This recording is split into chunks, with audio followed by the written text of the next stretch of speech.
Hello friends. आज हम लोग भारत के संविधान में यूनियन जुडिशरी के विषय में कुछ पढ़ेंगे। यूनियन जुडिशरी के विषय में जो प्रावधान है वो दिया गया है भारत के संविधान में पार्ट 5 में। इसका चैप्टर है 4 और टोटल आर्टिकल्स हैं आर्टिकल 124 से 147 तक। आज के लेक्चर में हम लोग 124 से 130 तक के आर्टिकल्स पढ़ेंगे। तो पहले एक इंट्रोडक्शन देख लेते हैं सुप्रीम कोर्ट का। देखिए, जो भारत का संविधान है वो supreme law of the land है। इससे ऊपर कोई कानून नहीं है। जो बाकी सब कानून इसके अंडर में है। तो कोई भी कानून कॉन्स्टिट्यूशन को वायलेट नहीं कर सकता। कॉन्स्टिट्यूशन के प्रावधानों के अंतर्गत ही कोई और दूसरा कानून बनाया जा सकता है। लेकिन फिर भी जो कॉन्स्टिट्यूशन हमारा फ्रेम किया गया है उसमें ऐसा नहीं है कि कोई एम्बिग्युइटी नहीं है। कुछ पॉइंट्स ऐसे भी हो सकते हैं जिसका कई मीनिंग निकल सके, अलग अलग तरीके से अलग अलग लोग इंटरप्रेट कर सकें। लेकिन इसलिए हमेशा डिस्प्यूट अराइज हो सकता है सेंट्रल गवर्नमेंट और स्टेट गवर्नमेंट के बीच में, या दो स्टेट गवर्नमेंट्स के बीच में आपस में। तो उस समय सुप्रीम कोर्ट हमारा final interpreter of law constitution है। कॉन्स्टिट्यूशन का फाइनल इंटरप्रिटेशन सुप्रीम कोर्ट करके बताएगा कि इस लाइन का क्या मतलब है, क्या कैसे इंटरप्रेट करना है। तो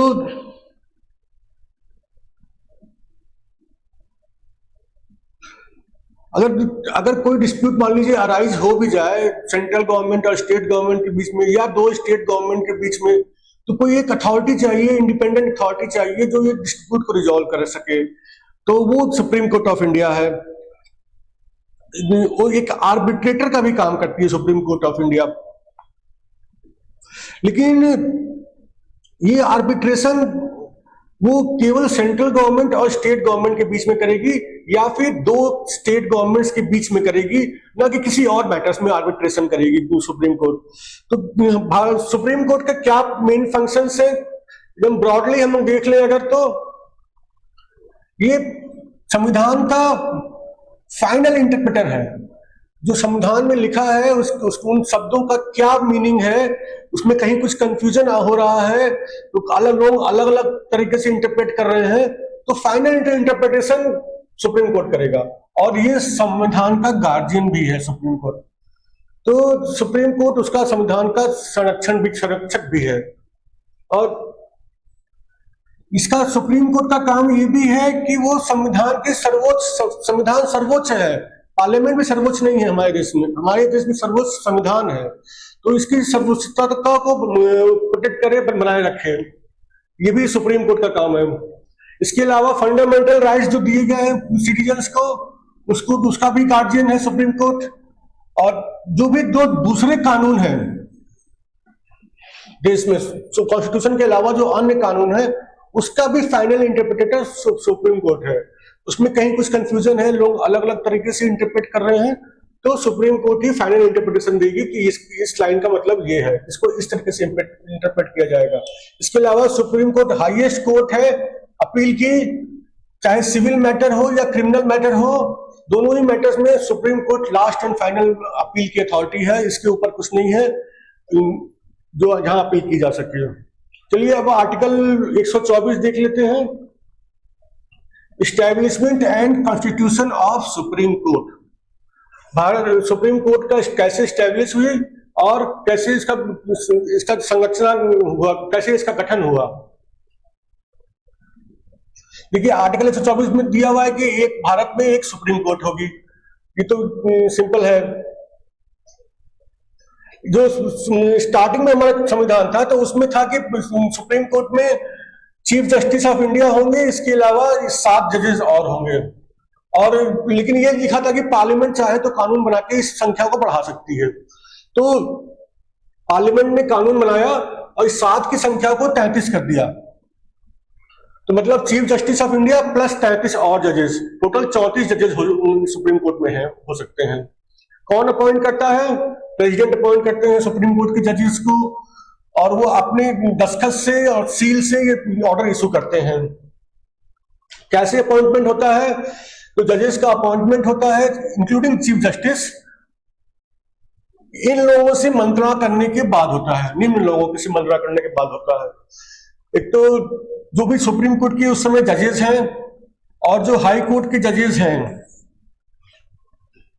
उनसे मंत्रणा की जाती है प्रेसिडेंट के द्वारा। इनमें से किसी जिससे भी प्रेसिडेंट उसे समझे उनसे कंसल्टेशन कर सकते हैं। और चीफ जस्टिस ऑफ इंडिया से भी कंसल्टेशन किया जाता है, लेकिन अगर चीफ जस्टिस का ही अपॉइंटमेंट हो रहा है तो फिर कंसल्टेशन नहीं किया जाएगा, लेकिन अदर जजेस के केस में चीफ जस्टिस ऑफ इंडिया से भी कंसल्टेशन किया जाएगा।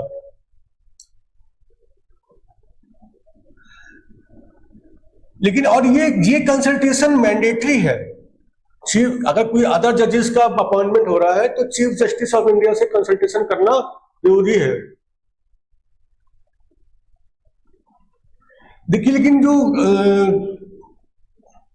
जो जजेस से कंसल्टेशन होता है, वो कंसल्टेशन के बाद जो उनका व्यू आया वो प्रेसिडेंट पे बाइंडिंग नहीं होता है कि जो उन्होंने व्यूज दे दिए वो उनको मानना ही पड़ेगा।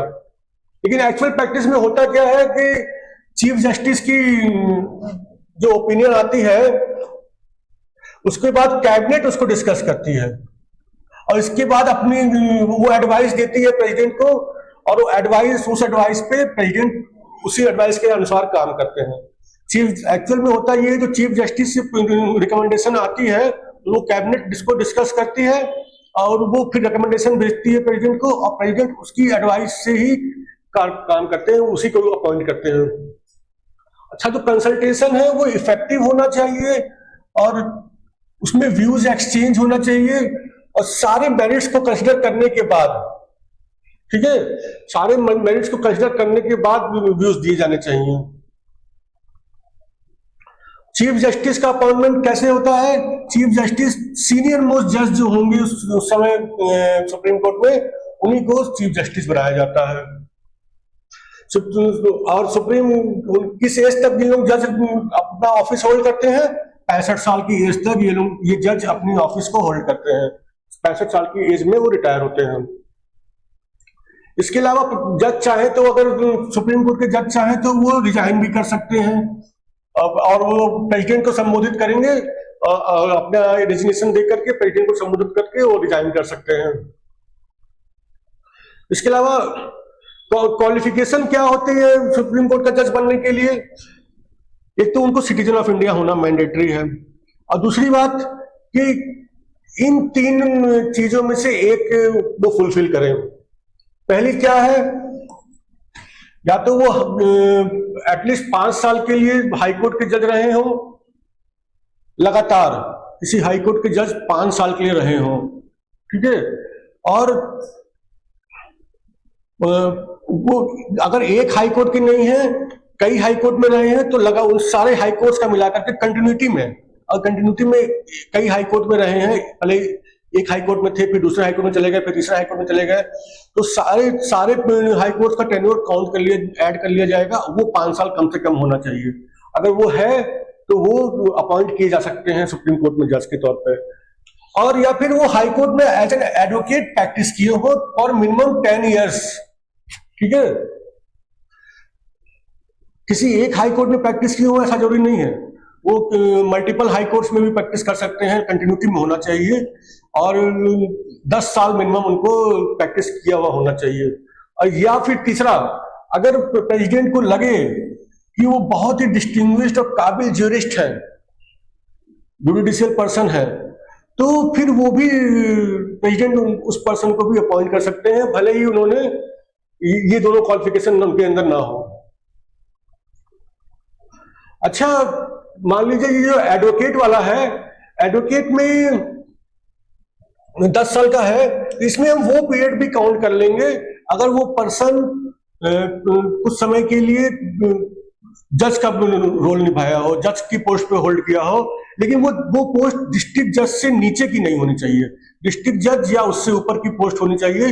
अगर वो एडवोकेट होने के साथ कुछ समय के लिए जज का पोस्ट होल्ड किया हो तो फिर वो उसको उस पीरियड को भी हम काउंट कर लेंगे, बशर्ते वो डिस्ट्रिक्ट जज से नीचे की पोस्ट नहीं होनी चाहिए। अच्छा, सुप्रीम कोर्ट के जज को हटाया भी जा सकता है। किस लिए हटाया जा सकता है? केवल एक ग्राउंड है, वो है प्रूव्ड मिसबिहेवियर और इनकैपेसिटी, और कोई ग्राउंड नहीं है। अगर बहुत ज्यादा मिसबिहेवियर हो उनका, या फिर कंपिटेंट नहीं हो, उनका कामकाज में वो कंपिटेंट नहीं हो, तो हटाया जा सकता है। लेकिन ऐसा नहीं है कि सीधे तुरंत ऑर्डर करके हटा दिया जाए उनको। उनको हटाने के लिए एक एड्रेस दोनों हाउसेज में जाएगा अलग अलग,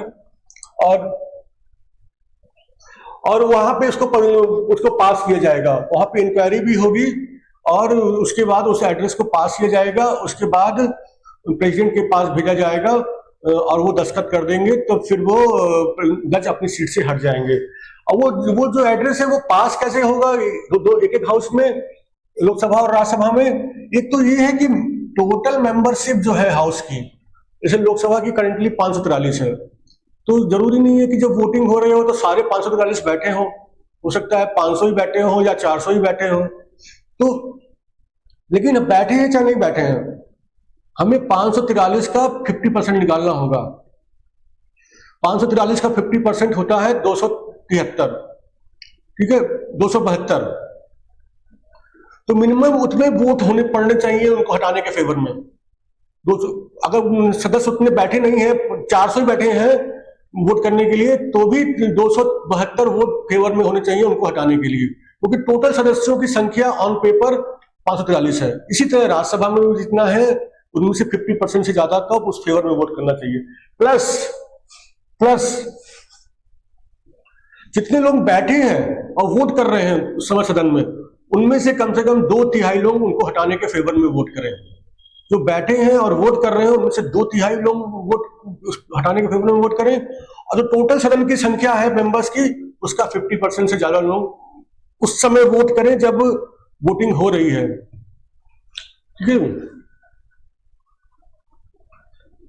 अच्छा, ये जो एड्रेस है, ये जो हटाने का प्रपोजल है जज को, उस दोनों सदनों में उसी सेशन में पास होना चाहिए। ये नहीं कि लोकसभा में मानसून सेशन में पास हो गया तो राज्यसभा में बजट सेशन में पास हो गया, ऐसा नहीं अलाउ किया जाएगा। तो एक ही सेशन चल रहा है, अगर मानसून सेशन चल रहा है तो दोनों सदनों में उसी सेशन में वो प्रपोजल पास हो जाना चाहिए। अलग अलग सेशन में नहीं, दोनों सदन नहीं पास करेंगे। उसके बाद अगर दोनों सदनों ने पास कर दिया तो उसके बाद प्रेसिडेंट ऑर्डर इशू करेंगे उधर जज को रिमूव करने का। अच्छा, पार्लियामेंट के पास पावर है कानून बनाने का। किस चीज के लिए कानून बनाने का? जो प्रपोजल पुटअप किया जाएगा सदन में जज को हटाने का, वो उसका तरीका क्या होगा, प्रोसीजर क्या होगा, इसके संबंध में कानून बनाने की पावर है दी गई है पार्लियामेंट को। और जब वो प्रपोजल पुटअप किया गया तो जो उसके बाद इंक्वायरी होगी, इन्वेस्टिगेशन होगा, और जो उसके प्रूफ इकट्ठे किए जाएंगे किस चीज के, मिसबिहेवियर और इनकैपेसिटी ऑफ अ जज। किसी ग्राउंड पे उसको जज को हटाया जा सकता है और किसी ग्राउंड पे तो हटा भी नहीं सकते। तो मिसबिहेवियर और इनकैपेसिटी के संबंध में इंक्वायरी, इन्वेस्टिगेशन होगा, प्रूफ इकट्ठे किए जाएंगे। तो इसके लिए भी कानून बनाने का पावर पार्लियामेंट के पास है। इसी पावर को यूज करके पार्लियामेंट ने जजेस इंक्वायरी एक्ट 1968 बनाया है। तो उसकी में इन्वेस्टिगेशन करने का तरीका बताया गया है। इसमें क्या बताया गया तरीका कि एक कमिटी कंस्टिट्यूट की जाएगी, पार्लियामेंट की एक कमिटी कंस्टिट्यूट की जाएगी और वो इंक्वायरी करेगी। तो कंस्टिट्यूट करेगा कौन? लोकसभा में इंक्वायरी होगी तो स्पीकर ऑफ द लोकसभा करेंगे, और इसके अलावा राज्यसभा के चेयरमैन को भी पावर है, वो कमिटी बना सकते हैं। अच्छा, जो भी पर्सन जो जज के रूप में अपॉइंट हुए हैं उनको अपनी पोस्ट ग्रहण करने से पहले एक ओथ या परमिशन लेना होगा। उन्हें वर्बली भी बोलना, ओथ लेना होगा या परमिशन देना होगा, और राइटिंग में भी दस्तखत करना होगा उस ओथ पे। तो किसके सामने? प्रेसिडेंट ऑफ इंडिया के सामने, या फिर प्रेसिडेंट किसी और व्यक्ति को भी अपॉइंट कर सकते हैं ओथ दिलाने के लिए। ठीक है।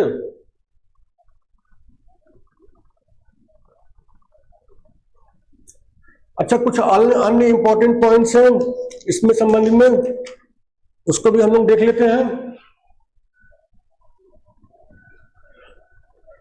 देखिए, सुप्रीम कोर्ट के जजेस की अपॉइंटमेंट के लिए चीफ जस्टिस को एक कॉलेजियम से कंसल्ट करना होता है। उसमें 4 सीनियर मोस्ट जजेस होते हैं सुप्रीम कोर्ट करके। एक कॉलेजियम होता है सुप्रीम कोर्ट में, उसमें 4 सीनियर मोस्ट जजेस होते हैं। उसको कंसल्ट करना होता है चीफ जस्टिस ऑफ इंडिया को अपनी एडवाइस देने के लिए प्रेसिडेंट को।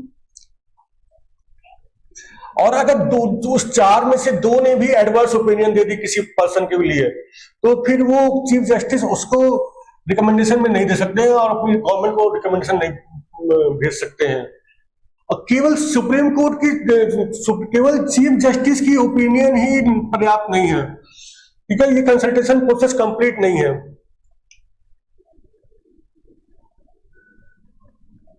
ये मल्टीपल जजेस कंसल्टेशन का मतलब मल्टीपल जजेस से ही कंसल्ट किया जाएगा।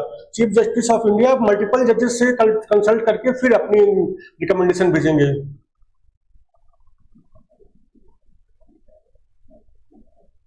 एक चीज इंपॉर्टेंट प्रावधान ये भी है, the collegium should make the decision in consensus and unless opinion of the collegium is in conformity with that of the chief justice of India, no recommendation is to be made.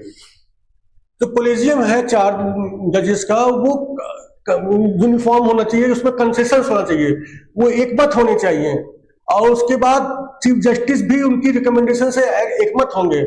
जब सभी लोग एकमत होंगे तब recommendation भेजी जाएगी president of India को।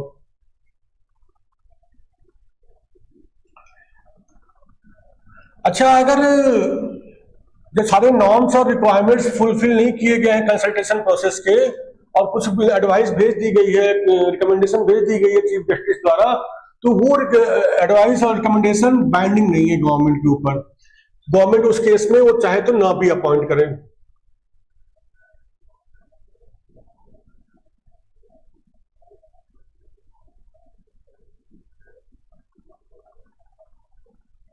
अच्छा, ये तो हो गया कॉलेजियम सिस्टम से अपॉइंट करने का जजेस को। 2014 में एक कॉन्स्टिट्यूशन में अमेंडमेंट किया गया था, 99th अमेंडमेंट। उसमें कॉन्स्टिट्यूशन प्रावधान किया गया था नेशनल जुडिशियल अपॉइंटमेंट कमीशन का, NJAC का। तो और उसी के लिए, उसी को लागू करने के लिए एक एक्ट भी बनाया गया, national judicial appointment commission act 2014। पहले 99th अमेंडमेंट किया गया कॉन्स्टिट्यूशन में, वहां से पावर लेकर के एक एक्ट बनाया गया नेशनल जुडिशियल अपॉइंटमेंट कमीशन 2014। और इसमें फिर एक कमीशन बना दिया गया कि ये NJAC शॉर्ट फॉर्म में, NJAC अपॉइंट करेगी जजेस को, कॉलेजियम सिस्टम खत्म हो जाएगा। लेकिन 2015 में, मतलब नेक्स्ट ईयर, सुप्रीम कोर्ट का एक और केस फैसला आया, 4th जजेस केस उसको बोलते हैं।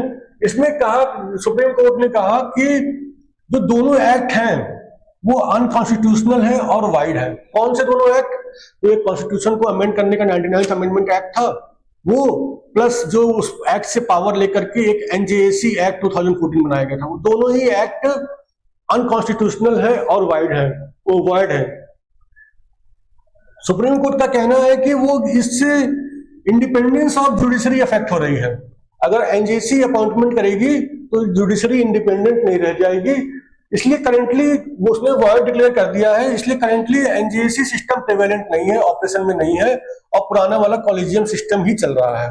ठीक है, आइए डायग्राम फॉर्म में देख लेते हैं। Composition of supreme court, chief justice होते हैं, 33 दूसरे जजेस होते हैं।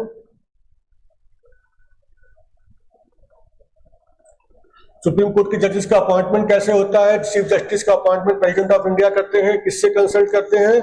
जजेस ऑफ सुप्रीम कोर्ट और हाई कोर्ट ऑफ स्टेट्स। लेकिन ये ऑप्शनल है। दूसरे जजेस का अपॉइंटमेंट भी प्रेसिडेंट ऑफ इंडिया करते हैं। किससे कंसल्ट करते हैं?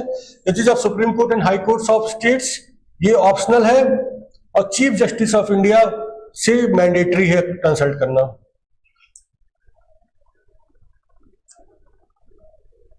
क्या क्वालिफिकेशन चाहिए जज बनने के लिए सुप्रीम कोर्ट का?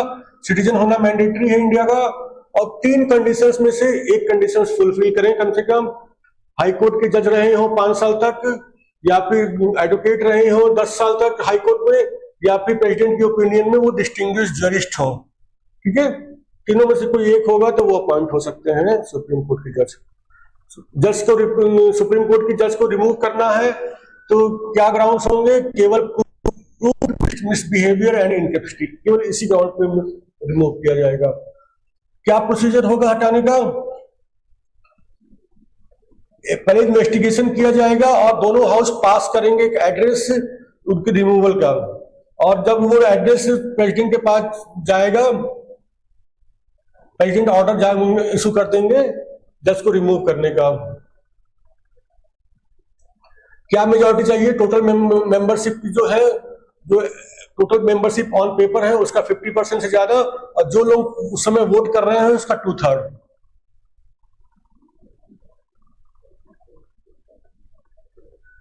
ये हो गया आर्टिकल 124। अब आ जाते हैं आर्टिकल 125 पे। ये सैलरीज वगैरह के लिए है, जो जजेस की सैलरी होगी उसके संबंध में है, ठीक है। जजेस की सैलरी क्या होगी ये पार्लियामेंट डिसाइड करती है एक कानून बना करके, ठीक है। इसके लिए उन्होंने पार्लियामेंट ने एक कानून बना भी दिया है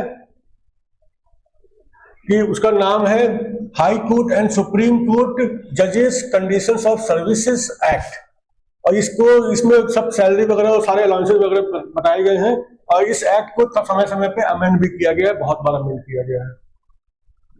अच्छा, प्रिविलेजेस क्या मिलते हैं जजेस को सुप्रीम कोर्ट के, और अलाउंसेस क्या मिलते हैं? इसके लिए भी पार्लियामेंट कानून बनाती है, और उस कानून में लिखा होता है कि कितने क्या क्या प्रिविलेजेस मिलेंगे और अलाउंसेस मिलेंगे, और उनको कितनी छुट्टियां मिलेंगी, क्या पेंशन मिलेगा, ये भी उस कानून में लिखा होता है। जो कानून बनाया गया है उसमें तमाम चीजों का लिए दिया गया है। सैंक्चुअरी अलाउंस क्या दिया जाएगा, रेंट फ्री फर्निश्ड रेजिडेंस दिया जाएगा, टेलीफोन दिया जाएगा, वाटर दिया जाएगा, इलेक्ट्रिसिटी दिया जाएगा, मेडिकल एंड अदर फैसिलिटीज दी जाएंगी, और privileges like travelling expenses with in the country, pension etcetera, सब सारा का प्रावधान दिया हुआ है। अच्छा, कभी भी एक बार सुप्रीम कोर्ट के जज को अपॉइंट कर दिया गया तो उनके कार्यकाल के दौरान कानून बना करके भी वो उनके जो अलाउंसेस है, सैलरी है, पेंशन है, वो सबको घटाया नहीं जा सकता। तमाम जो प्रिविलेजेस हैं उनके, उसको घटाया नहीं जा सकता, भले बढ़ाया ना जाए, लेकिन उनके कार्य एक बार जो डे 1 पे उनका डिसाइड हुआ है, जो चल रहा है प्रिविलेज डे 1 पे, उनके सैलरी, अलाउंसेस, प्रिविलेजेस, वो उनके कार्यकाल के दौरान संसद घटा नहीं सकती है। अब आ जाते हैं आर्टिकल 126 पे, एक्टिंग चीफ जस्टिस। कभी कभी एक्टिंग चीफ जस्टिस की भी अपॉइंटमेंट होती है, ठीक है। प्रेसिडेंट अपॉइंट कर सकते हैं acting chief justice to perform the duties of the office of chief justice. Chief justice के ऑफिस की ड्यूटीज को परफॉर्म करने के लिए president acting chief justice appoint करेंगे। कहां से अपॉइंट करेंगे? जो भी उस समय जजेस हैं सुप्रीम कोर्ट के, उनके बीच से। और कब करेंगे? जब चीफ जस्टिस की ऑफिस वेकेंट हो, उस पर कोई इनकम्बेंट हो ही नहीं, कोई पर्सन चीफ जस्टिस का अपॉइंटमेंट हुआ ही ना हो, और वो अभी पेंडिंग हो, उसका सिलेक्शन प्रोसेस पेंडिंग हो, तो उस समय के एक्टिंग चीफ जस्टिस अपॉइंट करेंगे। या फिर चीफ जस्टिस टेम्परेरी एब्सेंट हो, या फिर चीफ जस्टिस अपनी ड्यूटीज परफॉर्म न कर पा रहे हो एब्सेंस की वजह से, या किसी अन्य वजह से, बीमारी वगैरह की वजह से अपनी ड्यूटीज परफॉर्म न कर पा रहे हो, तो एक्टिंग चीफ जस्टिस आर्टिकल 126 के अंतर्गत अपॉइंट करेंगे प्रेसिडेंट। अच्छा, एड हॉक जजेस का भी प्रावधान है संविधान में, ठीक है।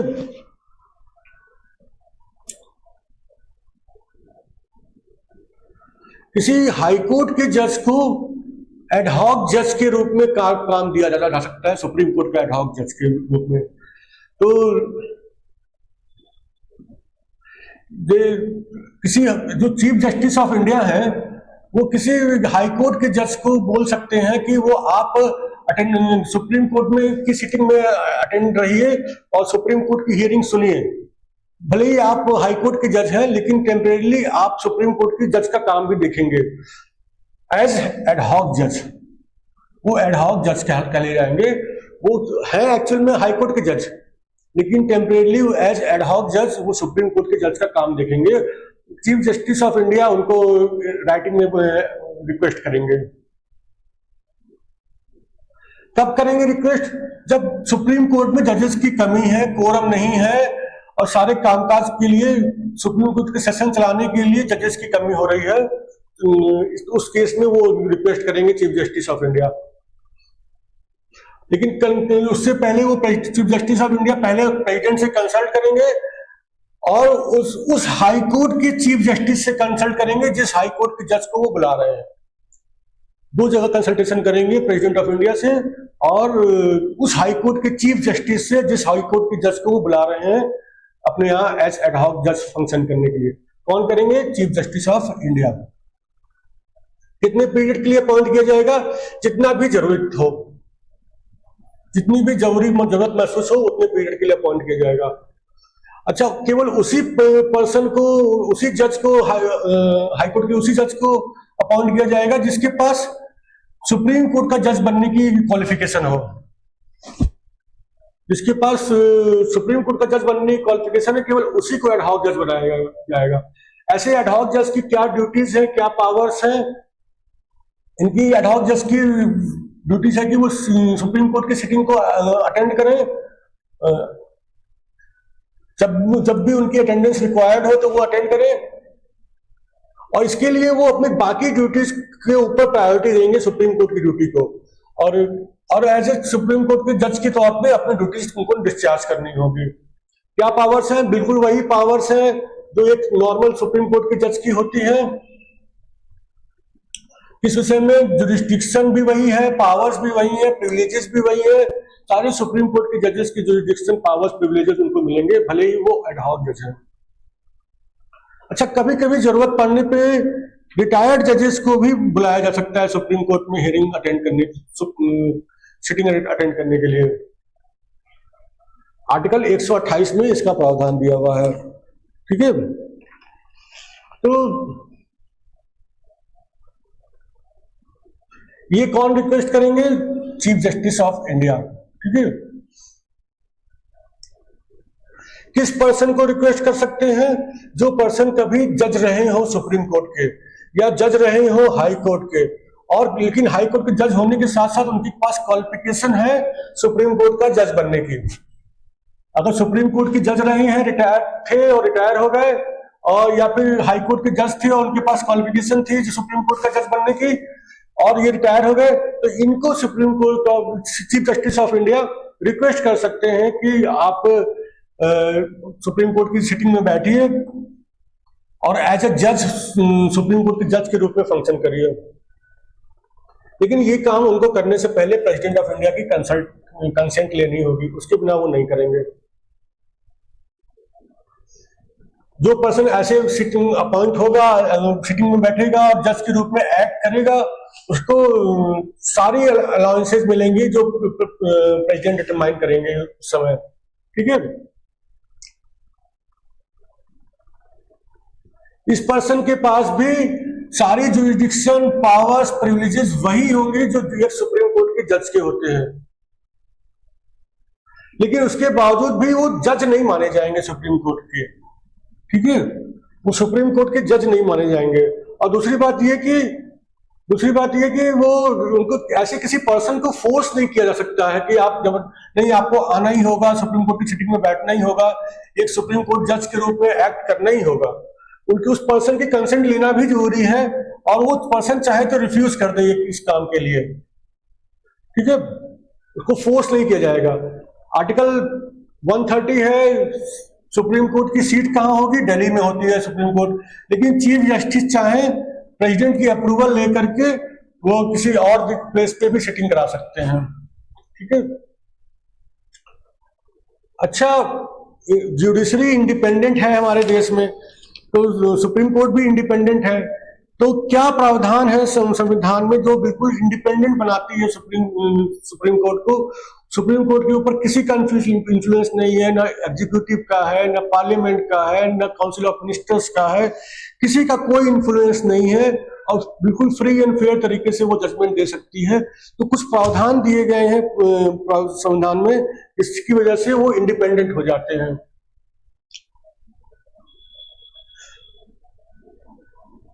अगर वो इंडिपेंडेंट ना बनाया जाए तो वो सुप्रीम कोर्ट अपनी ड्यूटीज इफेक्टिवली डिस्चार्ज नहीं कर पाएंगी।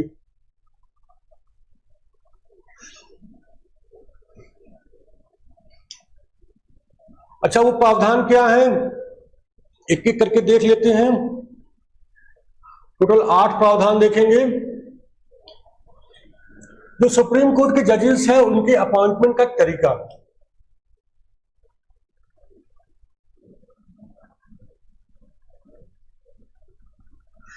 हमेशा सुप्रीम कोर्ट के जजेस चीफ जस्टिस के साथ मैंडेटरीली कंसल्टेशन के बाद ही अपॉइंट किए जाते हैं।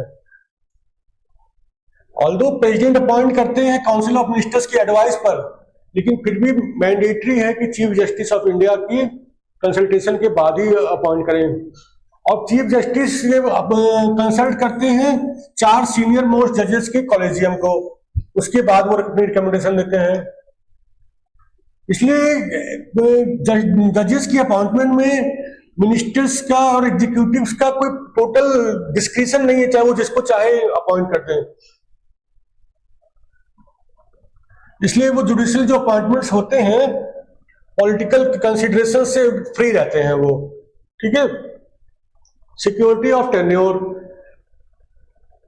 देखिए सुप्रीम कोर्ट के जज जो होते हैं वो जब तक प्रेसिडेंट की इच्छा हो तब तक नहीं अपने ऑफिस होल्ड करते हैं। प्रेसिडेंट की इच्छा नहीं है तो उनको हटा दिया जाए, ऐसा नहीं है। सुप्रीम कोर्ट के जज को हटाने के लिए एक लंबी प्रक्रिया है, दोनों सदनों से पास कराना होगा प्रस्ताव को, इंक्वायरी होगी, उसके बाद प्रेसिडेंट के पास प्रस्ताव जाएगा, उनके दस्तखत होंगे, तब वो सुप्रीम कोर्ट के जज हटाए जा सकते हैं। तो इसलिए उनका टेन्योर सिक्योर रहता है। उन जजेस को ये डर नहीं रहता कि मैं कुछ सरकार के खिलाफ जजमेंट दे दूंगा तो फिर मेरे को हटा दिया जाएगा, ऐसा कोई डर नहीं होता उनके मन में, क्योंकि उनका टेन्योर सिक्योर होता है। उन्हें केवल मिसबिहेवियर और इनकैपेसिटी के ग्राउंड पे भी हटाया जा सकता है, वो भी एक लंबी प्रक्रिया है जो हम लोगों ने डिस्कस किया अभी। इसके अलावा थर्ड आ जाते हैं फिक्स सर्विस कंडीशंस। जो उनकी सर्विस कंडीशंस है वो फिक्स है, उनके कार्यकाल के दौरान उसको घटाया नहीं, उनके डिसएडवांटेज के लिए कम नहीं किया जा सकता है। तो वो भी वो बिल्कुल फ्री माइंड रहते हैं कि हमें जो एनवॉल्वमेंट्स मिल रहे हैं, अलाउंसेस मिल रही है, प्रिविलेजेस मिल रही हैं, वो किसी भी हालत में मेरे कार्यकाल के दौरान वो कम नहीं किया जा सकता है। तो उनके सर्विस कंडीशन फिक्स्ड होते हैं। और जो सुप्रीम कोर्ट के खर्चे होते हैं, तमाम अफसर्स और तमाम दूसरे खर्चे और सैलरीज वगैरह जजेस की, तमाम अलाउंसेस जजेस के, ये कंसोलिडेटेड फंड ऑफ इंडिया पे चार्ज किए जाते हैं और इसकी कोई वोटिंग नहीं होती है पार्लियामेंट में। तो कोई वोटिंग नहीं होती है इसलिए, और लेकिन पार्लियामेंट इसको डिस्कस करती है। तो ये भी एक इंडिपेंडेंस देने का लिए बहुत अच्छा प्रावधान है संविधान में। आर्टिकल, इसके अलावा no discussion on conduct of जजेस। आर्टिकल 121 कहता है कि कोई डिस्कशन पार्लियामेंट में नहीं होगा जजेस के कंडक्ट के विषय में, कि जजेस ने क्या काम किया, सही किया, गलत किया, ऐसा किया, वैसा किया। इसके विषय में आर्टिकल 121 पूरी तरीके से रोक लगाता है कि कोई डिस्कशन पार्लियामेंट में नहीं होगा। और ये जजेस चाहे सुप्रीम कोर्ट के हो चाहे हाई कोर्ट के हो, उनके कंडक्ट के विषय में कोई डिस्कशन पार्लियामेंट में नहीं होगा। लेकिन एक मोशन आ रहा है उनको हटाने के लिए, तो फिर वो डिस्कशन होगा, अन्यथा कोई डिस्कशन नहीं होगा। अच्छा, प्राइवेट प्रैक्टिस पे उनका बैन है सुप्रीम कोर्ट के जजेस का आफ्टर रिटायरमेंट। वो किसी भी कोर्ट में प्लीड नहीं कर सकते और किसी भी कोर्ट में एक्ट नहीं कर सकते, या किसी अथॉरिटी के बिहाफ के जो भी इंडियन टेरिटरी में है वहां पर प्लीड नहीं कर सकते। तो इसलिए इससे ये फायदा ये रहता है, वो किसी को अपने कार्यकाल के दौरान किसी को फेवर नहीं कर पाएंगे कि हम जब मैं रिटायर हो जाऊंगा तो मुझे ये उल्टा फेवर मिलेगा। इसलिए वो जब उनको रिटायरमेंट के बाद कहीं भी किसी कोर्ट में प्लीड करने की परमिशन नहीं है, किसी ट्रिब्यूनल में प्लीड करने की परमिशन नहीं है, तो फिर वो फ्यूचर में कहीं कोई बेनिफिट डिराइव नहीं कर सकते। इसलिए वो अपने कार्यकाल के दौरान बिल्कुल निष्पक्ष रहते हैं। अच्छा, freedom to appoint its staff. Chief justice खुद अपने ऑफिसर्स अपॉइंट करते हैं, सर्वेंट्स अपॉइंट करते हैं सुप्रीम कोर्ट के, और उसमें कोई भी काउंसिल ऑफ मिनिस्टर का दखल नहीं होता है, एग्जीक्यूटिव का दखल नहीं होता है। और वो उन स्टाफ का वो सर्विस कंडीशंस भी खुद ही डिटरमाइन करते हैं, खुद ही तय करते हैं। अच्छा, एग्जीक्यूटिव से सेपरेट रखा गया है जुडिशरी को। एग्जीक्यूटिव्स को कोई भी जुडिशियल पावर्स नहीं दी गई हैं, इसलिए जुडिशियल एडमिनिस्ट्रेशन में उनका कोई रोल नहीं है। संविधान में साफ लिखा है कि सरकार को स्टेप्स लेने होंगे तो separate the judiciary from the executive in public services. संविधान में लिखा है कि जुडिशरी को और एग्जीक्यूटिव्स को अलग अलग रखा जाएगा, इसलिए भी जुडिशरी की इंडिपेंडेंस कायम रहती है और वो निष्पक्ष रूप से अपना काम करते हैं। Thank you friends.